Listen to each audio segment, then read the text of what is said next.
Hi, I'm Mary-Beth Roberts, and what I wish more people knew about genetic testing for kidney disease is that if we're able to learn about this earlier in kidney disease progression, there's sometimes changes in the way the disease is treated.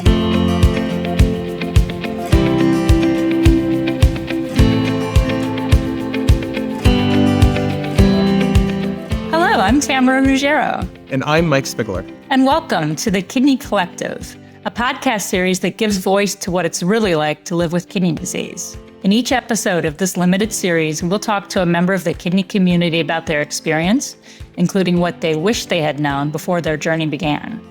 Join us for a personal look at what life is like in the Kidney Collective and come away with information and inspiration to help you know how to take charge of your kidney health. Today, our guest is Mary-Beth Roberts. Mary-Beth Roberts is a pediatric and adult genetic counselor with the Cleveland Clinic. She specializes in renal genetic counseling, and she's the co-founder of the National Society of Genetic Counselors Renal Genetics Special Interest Groups. She's involved in various national and international initiatives to promote better understanding of kidney genetics. We were honored to have Mary-Beth participate in a roundtable discussion on Capitol Hill for ACAF's inaugural APOL1-Mediated Kidney Disease Awareness Day in 2024. Welcome, Mary-Beth. Thank you. Pleasure to be here. Thank you for joining us last year on Capitol Hill for that roundtable discussion. Had you ever been to Capitol Hill before? I had not. That was my first time. I went to graduate school in Virginia, in Richmond, at Virginia Commonwealth University, and enjoyed going up to DC as a tourist, but had never been to the Hill. So it was a real honor. Wow. So your first time on the Hill was speaking on a panel with Alonzo Mourning and other and a number of kidney patients and experts. Yeah, it was a wonderful experience. Well, you really brought a lot to that discussion about genetic testing and the importance of genetic testing and what genetic testing can do for patients. So thank you for doing that last year and for being with us today. Really appreciate it. Yeah, appreciate the invitation. So I wanted to start just how did you become interested in genetics and become a genetic counselor? Yeah. So I remember being interested in anatomy from a young age. I was a non-traditional student and worked in customer service for a few years, actually, before going back to school to do my bachelor's degree. I was still interested in biology, kind of thought maybe I would study viruses or something like that, but I ended up selecting molecular and cellular biology as my major. I had the opportunity to TA some classes, and I really enjoyed it. And when I learned about genetic counseling as a career that involved essentially being a bridge for this complicated information to patients who might not have any background in biology, I thought it was a really good fit. And can you talk a little bit about just what does a genetic counselor do? Yeah. So genetic counselors work in a pretty broad variety of settings and in a lot of different specialties. So the type of genetic counselor that a patient might see often works in a hospital or a clinic and meets with people to discuss, things like pregnancy complications, personal or family history of cancer, or other types of health concerns. Generally speaking, genetic counselors have a master's degree in medical genetics and counseling, and the goal is to guide and support patients that are seeking more information about how inherited diseases and conditions could affect them or their families, and to interpret genetic test results based on your personal and family history. Mary-Beth, so, you could have gone a lot of different ways with this, right, with genetic counseling. We could have done family planning counseling, all kinds of different things. How did you end up in kidney genetics and renal genetics? Yeah, so it wasn't the plan.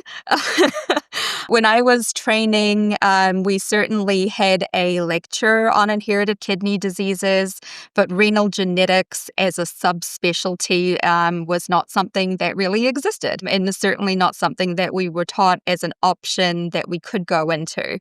So I think it was really right time, right place. I kind of fell into it. When I graduated from my genetic counseling training program, I had an interest in metabolic genetics, which is biologically very complex, but the department where I took a position didn't have a metabolic clinic. The kidney is very metabolically active, as you know, and so I really enjoyed learning about the complexity of the physiology of the kidney that kind of piqued my interest. Shortly after joining the Department of Medical Genetics at Cleveland Clinic, I started working with my colleague, Dr. Shanling Wang, who was both a geneticist and a nephrologist. She's one of just a few in the world with that dual title, so I was very lucky. And after seeing a few patients with kidney disease, it just kind of clicked for me, and I became really passionate about it. I don't personally have a story about kidney disease, and I consider myself fortunate, but it was just something that really stood out to me. It was really eye-opening to realize how often the treatment of chronic kidney disease or the transplant plan changed as a result of the genetic results. And I saw, a huge gap in the number of people who could probably benefit from seeing a genetic counselor and the number of people who were actually offered a referral.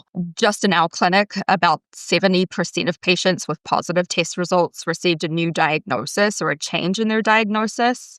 And among those, about 40% of patients received a significant change in their medical management. So it's very motivating.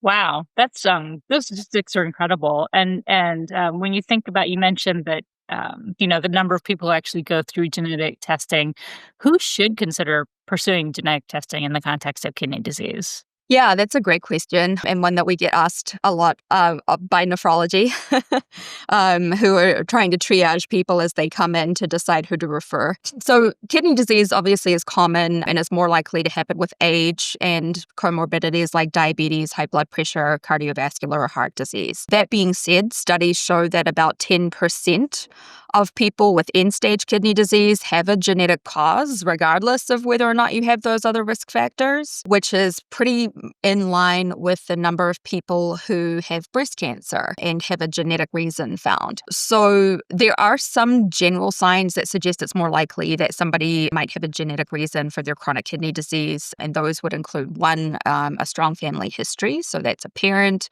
brother or sister, aunts, uncles with chronic kidney disease, being young when symptoms begin. So generally, especially under age 25, but generally younger than 50 when symptoms start could be considered a red flag for something genetic. Having certain other health conditions in addition to CKD, so including things like developmental delays or intellectual disabilities, seizures, autism, or physical differences that we're born with that might need medical attention. And then patterns in lab work, imaging, or kidney biopsies that could indicate a genetic cause, including cystic kidney disease, some people with lifelong blood in their urine without a good explanation, electrolyte abnormalities, so that's things like calcium or potassium patterns, or some people with FSGS or focal segmental glomerulosclerosis. And I think what you said is so important because it's really those people that are really at high risk. I mean, if you're in your 20s and you're told, well, high blood pressure probably caused your kidney disease, it's probably worthwhile to look into that a little bit more because usually things like that with chronic disease take a lot of time to damage the kidneys in that way. And you also mentioned, this is you picked this profession at the right time. There's been so much happening in the space here that we're learning about. How are you keeping up with all the different changes that seem to come in every single day?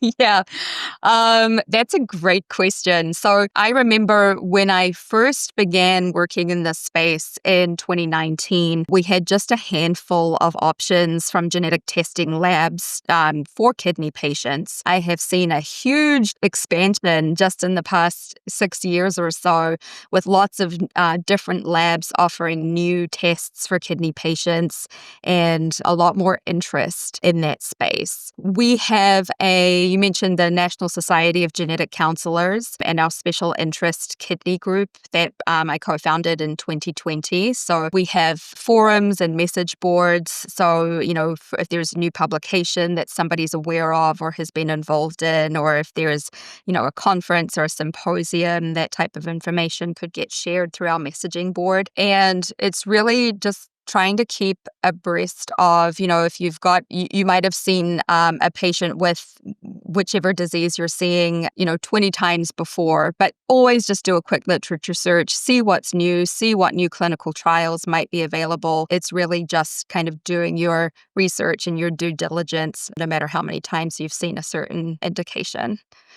I'd love to hear, I don't know if you have a story off the top of your head, but you mentioned the patients who have come through genetic testing and their treatment plan has changed as a result. Is there someone who comes to mind who had that experience that that you can speak to?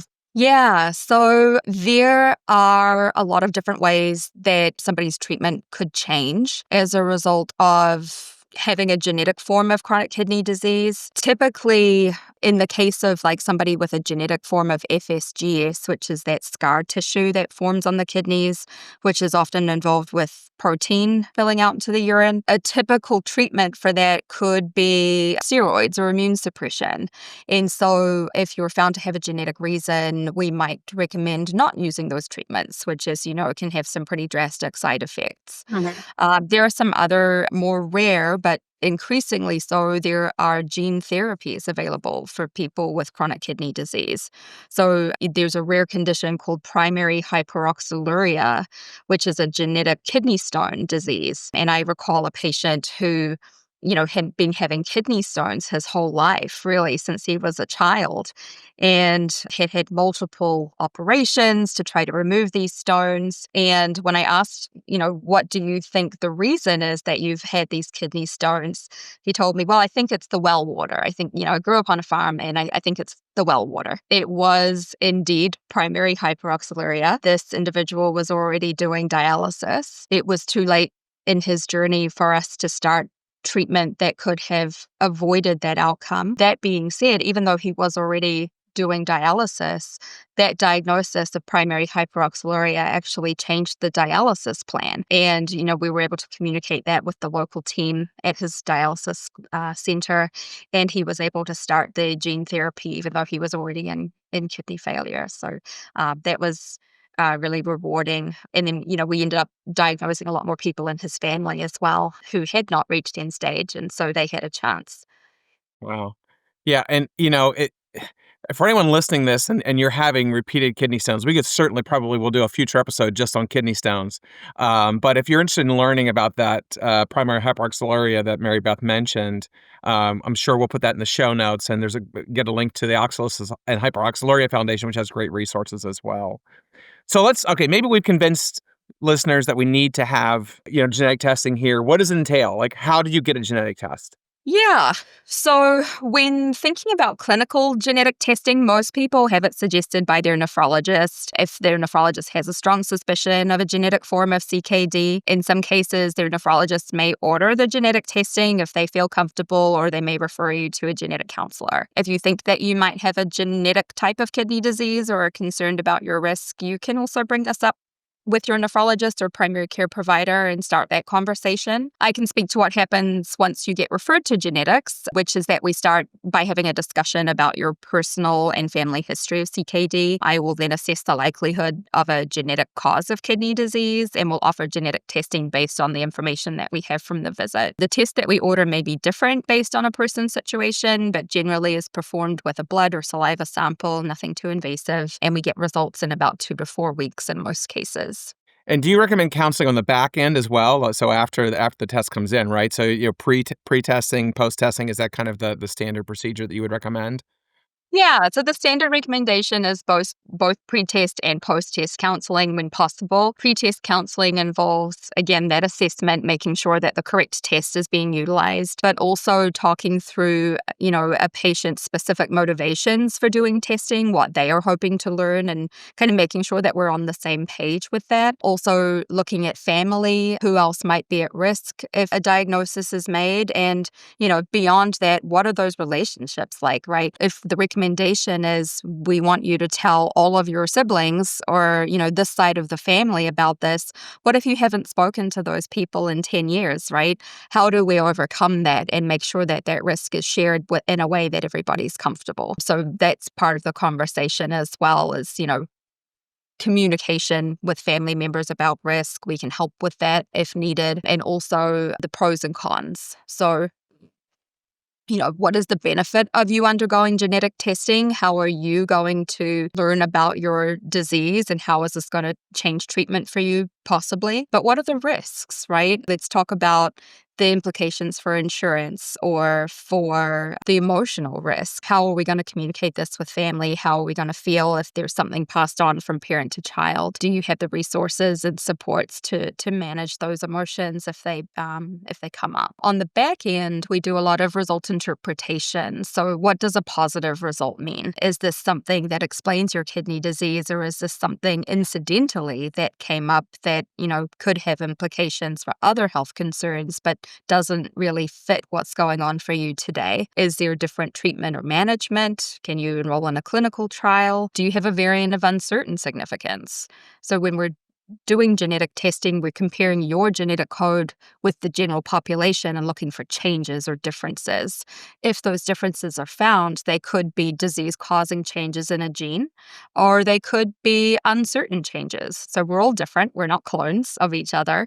Everybody's got something different in their DNA that science hasn't encountered before, hasn't seen before. Most of the time, variants of unclear or uncertain significance are harmless. They're benign changes, but not always. So we look at those and talk those through with you as well. And there can be some benefit to having a post-testing session with a negative result. Are we still suspicious that there's something hereditary going on in the family? And do we need to think outside the box and think about some different technology or some different tests to do? Or, do we just want to talk through what was ruled out and then what the implications of that are? So I do offer a follow-up visit for anybody regardless of their test results. More people certainly take me up on it if it's a positive result, but that option is there for everybody. And Mary-Beth, I should just mention, we also have some great family health history tools that we've developed as well on the American Kidney Fund site, and we can put those in the show notes as well. But that really is really helpful in kind of working through that. Excellent. Yeah, it's so important to know your family history. Mary-Beth, what are and it sounds like such a comprehensive process that you go through with people when you're doing genetic counseling. And I'm wondering, what are some of the concerns that people bring up with, thinking about doing the genetic testing? It's been recommended to them, but they're kind of on the fence. What are the concerns they bring up? You touched on this a little bit, but can you talk about it a little bit more? Yeah. So I think, unfortunately, a lot of people who are suggested to have genetic testing done just simply don't make the appointment. And so we don't really get a chance to discuss what their concerns are. But I would point out that genetic testing is never forced on anyone. There are a lot of sessions that I have where we just, spend an hour or so talking through the personal and family history, have a discussion about genetic testing. I don't always recommend it. And in the cases that I do recommend it and offer it, I've had people decline, and that's totally fine. I would say if somebody is hesitating about whether or not to get a genetic test, I would try to find out why in particular, what are their reasons, to make sure that their reasons are based on fact and not misinformation. I want to make sure that any barriers that are perceived don't have an easy solution, or, maybe it's a quick 2-minute conversation and then that barrier is not a barrier anymore. For people worried about insurance, I share that there's a federal law called the Genetic Information Non-Discrimination Act, or GINA for short, which means that your job and your health insurance companies can't make decisions based on the information from a genetic test alone. There are some exceptions to this, which I do discuss based on your particular situation, and that law doesn't include life insurance or long-term care or disability insurance, so that's important for some people. Sometimes there are good reasons not to have a genetic test, especially if it's not likely to change anything and it's information that you don't especially want to know. Maybe you don't have children and you're not particularly interested in how things run in a family, or maybe it's just not a good time in your life. Maybe you've got other stuff going on that you would rather focus on and not bring any more stress to your world. And so that's important for me to know as well. Yeah, but I would say genetic counseling is a process of assessment and then mutual decision making based on your particular scenario, your particular goals of care. Mary-Beth, one thing that I've heard patients say too is worrying about like the security and the privacy of their genetic results. I mean, I actually had a patient say to me, well, the only thing I knew about DNA is what I saw in like Law and Order, and I don't want, my DNA put at a crime scene. I mean, what are the protections in place for people's privacy and protecting their data?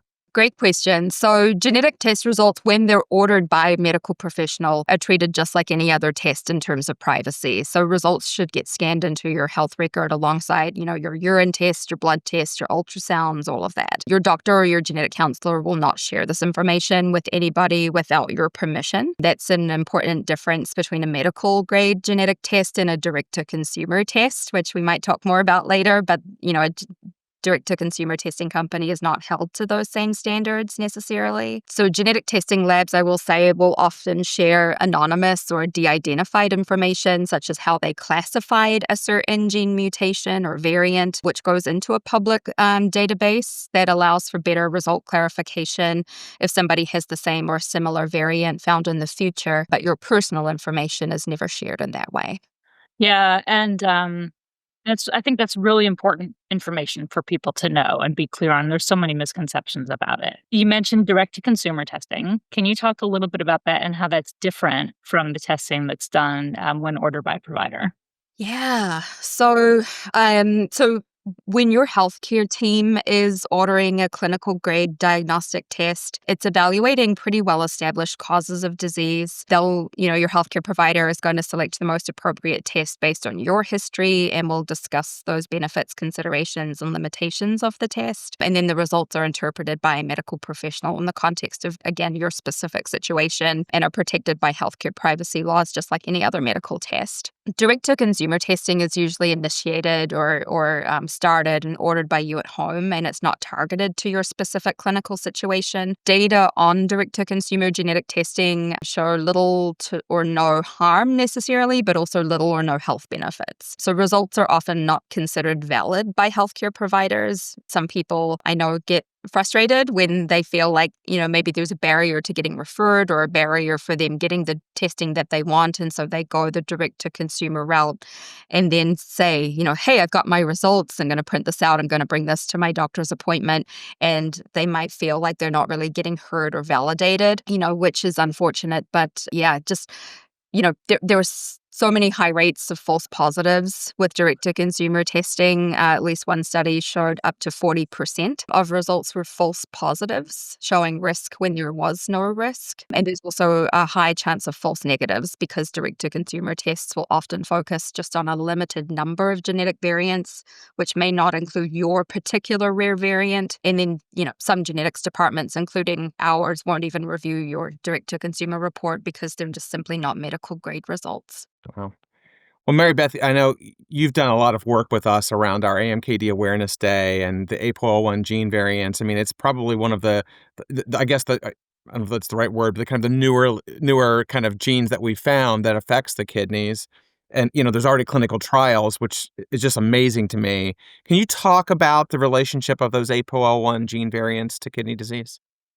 Yeah, of course. Yeah. So APOL1 is increasingly a really important consideration when evaluating somebody with CKD, right? So APOL1 is a gene that's involved in the immune system, and there are three main versions of the gene that we tend to see. So there's a neutral or kind of standard version, and then there's two high-risk versions that we call G1 and G2. So we have two copies of most genes, one from each parent, and having two neutral copies or a neutral plus a high-risk copy is not associated with kidney disease at this time. However, if you have two high-risk copies, like, if you have G1, G1, G1, G2, or G2, G2, you do have a higher risk of developing CKD in your lifetime compared with those who don't. And the risk is about 20% or a 1 in 5 chance to develop CKD. People who are at the highest risk of having APOL1-mediated kidney disease or AMKD are individuals with African ancestry. So, if you're African American or Black American or people with African and Hispanic ancestry, you have a higher chance of having these variants. The reason for this is because having a high-risk APOL1 gene protects you from being infected by a parasite that causes a disease called African sleeping sickness. Unfortunately, while protecting you from one disease, APOL1 makes you more likely to develop another, which is CKD, especially non-diabetic CKD, again, among people with African ancestry. There are, like you said, promising clinical trials underway to treat AMKD specifically, and so we should expect that this type of genetic testing will be recommended a lot more in the very near future if those trials are successful. And Mary Beth, thinking about, people being recommended for testing, I know that there are concerns about access issues, access to testing, access to counseling, and barriers that exist. What do you think that we need to do as a community to help overcome those barriers? Yeah, so I thought about this, and there are almost 7,000 genetic counselors in North America. And as you know, chronic kidney disease affects more than 1 in 7 adults in the United States, just adults, which is around 35 million people. 10% of people with chronic kidney disease are estimated to have a genetic cause, which is around 3 million. So then we think, around 20% of genetic counselors work in settings where they may interact with CKD patients, which leaves about 1,400 genetic counselors to see all of these at-risk patients. So clearly that's not enough. And most genetic counselors work in cities which are, possibly hours from where some people live. There's been an increase in telemedicine options in the last few years, which is one of the ways to increase access. However, many centers do have long wait lists, and it can still be difficult to get a referral. When thinking about how to change this and overcome this barrier, so another barrier is a few nephrologists will feel comfortable ordering genetic testing. I would say there's still a majority who don't feel comfortable ordering genetic testing or may not be convinced yet of the benefit. So, a patient may request genetic testing and get told that, it's not appropriate. I think that there are many national and international organizations just in the past few years have been updating their white papers or their guidelines to include genetic testing as really a standard of care. And so I think in the years to come, we'll see nephrology training programs reflect those new standards. So we should expect more genetic testing utility in the future. But also, public awareness can really play a huge role. Again, making the comparison to cancer genetics. And I bring this up because about 40% of genetic counselors in clinical practice work in the cancer setting. I think it was around 2010 or so, Angelina Jolie, the famous actress, did a Time magazine cover. There was a story that she had surgery, risk-reducing surgery, because she learned that she had a genetic risk factor for breast cancer. Overnight, the referrals to see genetic counselors based on personal or family history of breast cancer just skyrocketed, and it never slowed down. And, a lot of that was driven by patients being aware that there is a genetic factor potentially and bringing that up to their healthcare teams and really advocating for themselves. And lo and behold, now we have all kinds of different targeted treatments and recommendations based on having a high genetic risk factor for cancer. So I anticipate and I hope the same thing will happen with chronic kidney disease. Like I said, the people who have a genetic risk factor, the numbers are the same, the resources are different, right? And the awareness is different. So I think anything that we can do as a community to raise awareness of genetics playing a role in some cases of chronic kidney disease is only going to help. Well, you touched on this a little bit because I thought I was going to save maybe the hardest question for last, but I think you've already kind of got touched on it a little bit. But what does the future of the field look like? I mean, things have changed so much in the last 10 years, 5 years. What do you think you see from 10 years from now as far as benefits to patients?